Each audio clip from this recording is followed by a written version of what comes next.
Welcome back to my channel cricket show time में स्वागत है आपका एक और सुपर थ्रिल वीडियो में। भारत वर्सेस इंग्लैंड तीसरा टेस्ट मैच और डे 5 क्रिकेट का मक्का 193 रनों का टारगेट, रविंद्र जडेजा का जज्बा और इंग्लैंड की बेसबॉल। ये दिन था एक रोलर कोस्टर राइडर जहां भारत को 22 रनों से एक हार का सामना करना पड़ा है, लेकिन इस हार में छिपा है एक ऐसा ड्रामा जो आपको सीट से बांधे रखेगा। तो तैयार हो जाइए इस थ्रिल के हाईलाइट।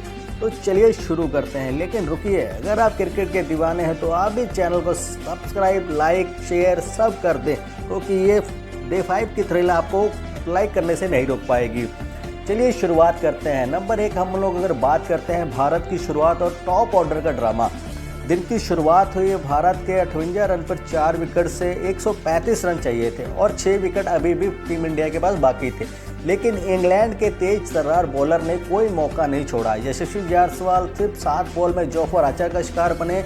बाउंसर को हुक करने की कोशिश सीधे विकेट कीपर के हाथ में, और फिर शुभम गिल, जायसवाल ये सब मात्र आउट हो चुके थे। वहीं केएल राहुल ने 40 रनों की जुझारी पारी जरूर खेली, लेकिन वो कुछ कर नहीं पाए। अगर हम लोग बात कर लें, दिन की शुरुआत में ही इंग्लैंडी बॉलरों ने टीम इंडिया को ज़बरदस्त झटके दे दिए। पहला झटका उन्होंने दिया ऋषभ पंत के रूप में और दूसरा झटका उन्होंने दे दिया केएल राहुल के रूप में। मानो केएल राहुल के हाथ होते ही टीम इंडिया की मानो कमर ही टूट गई।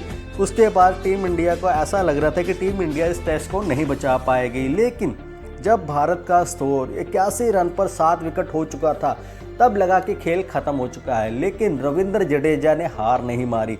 181 बॉल पर नवाद 61 रन बनाए, जिसमें 4 बाउंड्रीज शामिल थी। जडेजा ने स्टॉक्स की 136 किलोमीटर की गेंद पर फ्लिक शॉट से बाउंड्री मारी और फिर एक टॉप एज बाउंड्री से 50 पूरी की, बिना अपनी ट्रेडमार्क तलवार के सेलिब्रेशन की। लेकिन क्या आप जानते हैं कि जडेजा लॉर्ड्स मैदान में इन दोनों इनिंग में 50 प्लस स्कोर करने वाले सिर्फ चौथे भारतीय बने? कमेंट में बताएं जडेजा की इस पारी को 10 में से आप कितने नंबर देना चाहते हैं, क्योंकि कोई सोच नहीं सकता कि जसप्रीत बुमराह और मोहम्मद सिराज इंग्लैंड को इतना परेशान करेंगे। बुमराह ने 10वें नंबर पर आकर गजब की हिम्मत दिखाई और सिराज ने आखिरी विकेट के लिए जडेजा के साथ मिलकर 58 रन जोड़ दिए। लेकिन ड्रामा यहीं नहीं रुका। जडेजा और ब्रायन कॉस की एक टक्कर, स्टॉक्स के साथ तीसरी बहक और डीआरएस ने जडेजा को एक बड़ा लाइफलाइन दिया, लेकिन आखिरी में बुमराह ने धैर्य खोया और अपनी विकेट गंवा दी। जडेजा का रिएक्शन देखने लायक था। क्या आप कहते हैं कि बुमराह को और धैर्य रखना चाहिए था?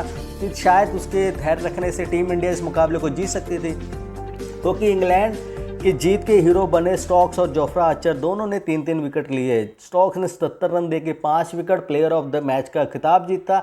लेकिन असली ट्वीट आया शोएब बशीर का, जिन्होंने फिंगर इंजरी के बावजूद आखिरी विकेट मोहम्मद सिराज को बोल्ड करके इंग्लैंड को 22 रनों से जीत दिला दी। ये लॉर्ड्स में सबसे कम टोटल डिफेंड था, जो कि 193 रनों का टारगेट था। अगर हम लोग बात कर ले टीम इंडिया की, टीम इंडिया इस सीरीज में अब 1-2-1 से बिछड़ चुकी है। अब मैनचेस्टर का जो टेस्ट मैच रहने वाला है वो भारतीय टीम को बड़ी ही बेसब्री से जीतना ही पड़ेगा। अगर टीम इंडिया इस मुकाबले को भी हार जाती है तो टीम इंडिया इस टेस्ट सीरीज को भी गंवा देगी।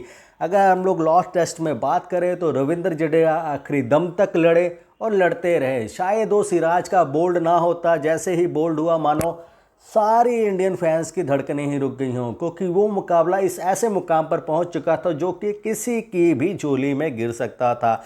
जडेजा ने जितना स्ट्रगल करके टीम इंडिया को वहां तक पहुंचाया था, जिसमें कि जसप्रीत बुमराह और मोहम्मद सिराज का बहुत बेहतरीन हाथ था, अगर वो उतना साथ ना देते तो शायद जडेजा वहां तक भी ना पहुँच पाते। लेकिन आखिरी में जडेजा ने जैसे ही मोहम्मद सिराज का विकेट गिरा, जडेजा के मानो आंखों में आंसू आ गए थे और सारी भारत की उम्मीदों पर पानी फिर चुका था। सारे इंडियंस करोड़ों फैंस का दिल टूट चुका था।